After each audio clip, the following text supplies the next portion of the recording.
Hi, this is the Zoom for the measurement lab.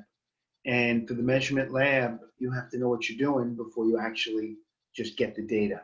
So the measurement lab is the first lab of the year, and we're going to measure stuff. We're going to practice measuring. We're going to measure properly. We're going to measure length and width and height so that we can get volume. We're going to do volume twice, and then we have to measure the volume of a weirdly shaped object that you will not be able to use the ruler with, and we're going to use what's called the water displacement method to do that twice. And then there's some questions, and I'm going to go through the whole lab. So the first part is to measure the volume of the classroom door.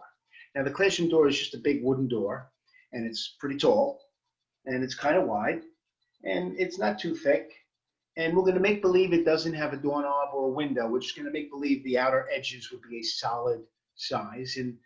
And I'm going to ask you to measure it. Now, you're not going to do that this year, okay?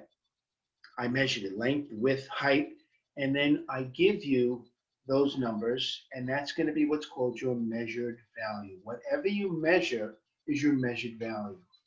And in this lab, we're going to compare the measured value to the actual value.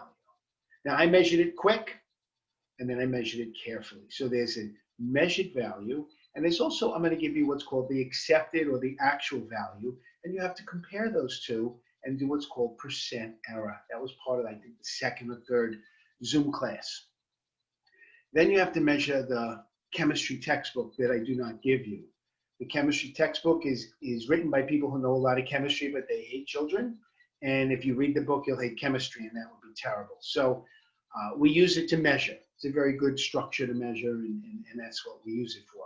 Length, width, height, I did it quick, and then we did it very carefully. So you'll have a measured value and an actual value. You'll be able to do your percent error. Then there are two elements, two different metals that we're going to use. The first one is called bismuth. And you have to say it like that, like a Viking. It's kind of cool. Bismuth. And I took, I don't know, 4, 5, 6 pieces of bismuth. I put it on the scale. The scales are electronic, and so whatever the digits say, you're going to check that out. You put the bismuth on the scale, you write down the mass. Now to do the volume, you're going to have to do the water displacement method. You'll put in a certain amount of water in a graduated cylinder. You'll read that number as carefully as you can to the nearest tenth of an ml, and then you tip it so that when you slide the pieces of metal in, they don't splash any water out. They kind of slide in slow. And then you have to read the volume again, because when the metal is in there, it makes the volume of water go up. And the difference between where it ends and where it started, that is the volume of the bismuth or whatever that you put in there. Now, we're going to measure that in milliliters. Milliliters are thousandths of a liter. But luckily for us, 1 milliliter equals 1 centimeter cubed.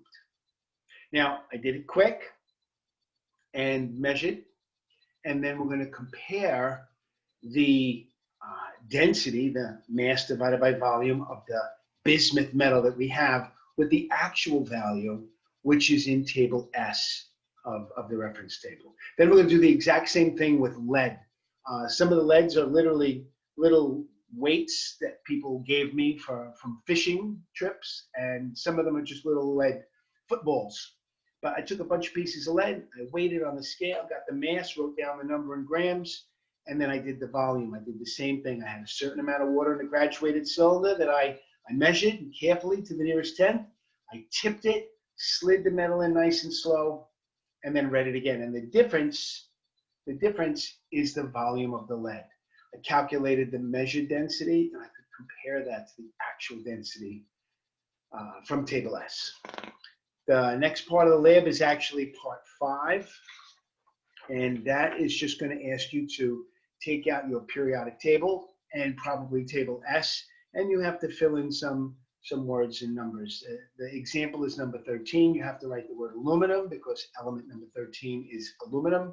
You have to write in Al, and then you have to tell me if it's a metal or a non-metal. Now, in order to do that, you'll see on the right-hand side of the periodic table, let me show it to you, there's a dark black staircase.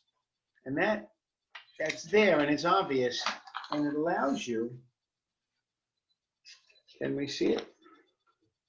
See this dark black staircase?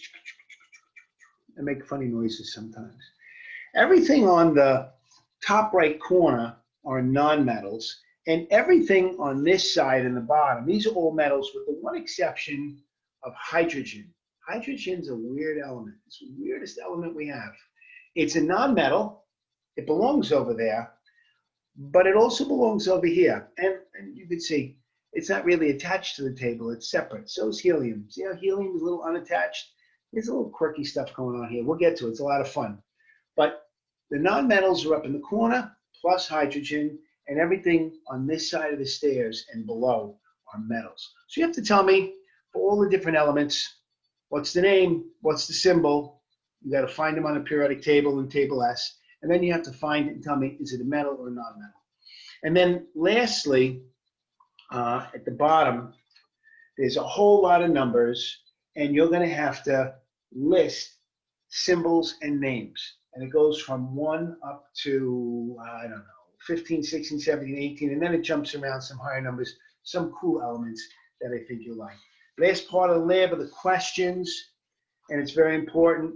Lab questions are to be done on a separate piece of paper. Don't be cheap with the paper, all right? Paper is cheap. Knowledge is valuable. You need to be able to do your work. Now, you have to do these questions in order. I'm going to collect this lab report. I'm going to grade it. I'm going to get it in my hand, made of paper. I don't care who you are, you're remote, or you're Monday, or you're Wednesday, or Thursday, whatever. You're going to hand it to me sooner or later, and I'm going to grade it. I'm going to get 89 of these. I have 89 kids already. They have to be in order. I'll go crazy, all right? Start at the top, go to the bottom, do them in pencil.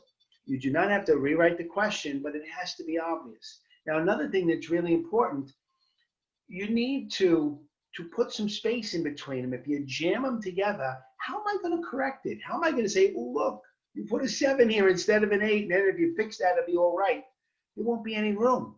Then I'll be drawing little long lines and go to the back. Paper is cheap. Knowledge is valuable. Spread it out. Write big. Don't circle your answers. I'll find it. It'll be there right next to the equal sign, or it'll be a sentence. Don't be circling stuff. Don't be drawing stars, and don't go out of order. You'll make me crazy. Last page. There's a whole lot of typing going on. You got to read that, okay? Lab reports. Lab reports are important in chemistry, okay? It's a crazy year. Every year before last year, you had to have a certain number of lab reports in order to qualify to take the Regents. Not only do you have to do them, I have to collect them. Not only do I have to grade them, I have to keep them for proof. Last year, for the first time ever, well, they canceled the Regents, and so not everybody did the required number of labs, but it's 1,200 minutes of lab. Who the heck knows what's going to happen this year, if there's going to be a Regents or not? So far, the plan is we're going to have a Regents. You have to do the lab reports, you have to hand them in, I have to collect them, and that's my plan. You got to put some time in, all right? This is not like a 2-question quiz. This is a lab report, all right? And you're going to write, you're going to draw, you're going to follow the rubric, which are the boxes at the bottom of the page, right? You got to have a cover page. I like cover pages. Full cover page, 8.5 by 11. The title of the lab, measurement lab, your name, your class period, please, because I don't know, I'm not even going to know you too well this year because half you're not coming in. And the people that are coming in, I'm only going to see them once in a while. So I'm going to really need your names on them and the class period so I can get the grades in the grade book. That's important to me. Do me a favor. Do the right thing. You have to write an introductory sentence on the front. Like, what was this lab about? In this lab, for instance, as an example, in this lab, we practice measuring volumes, densities, and percent error. Okay, there you go. There's the whole first sentence. Staple that in the top left. Everything gets one staple. You're going to do it in the top left. So when I open it, it's going to open neat, and I'll be able to see what's on the next page. You're not going to hide anything. Don't staple it in the middle of the page. That's kind of like 4th grade. Don't put 11 staples. That's another silly thing. Don't miss the back page. Make sure your staple is in the right place. Okay. Cover. Next in order is this whole handout. All the numbers filled in. Some questions may be in there. Sometimes the labs have drawn me a picture, all kinds of stuff. Do that next. Then It says white paper for the questions. Might take 2 pages, might take 3 pages. I don't care as long as they're in order.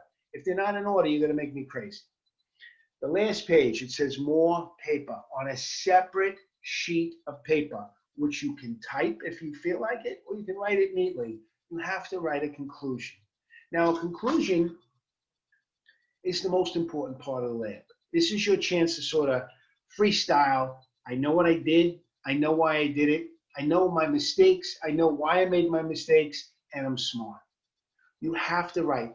The whole lab report's worth 25 points. The conclusion's worth 5 points. That's 20% of the lab. You don't write 2 sentences and expect to get 5 points. You have to write some. Writing is good for you, good practice.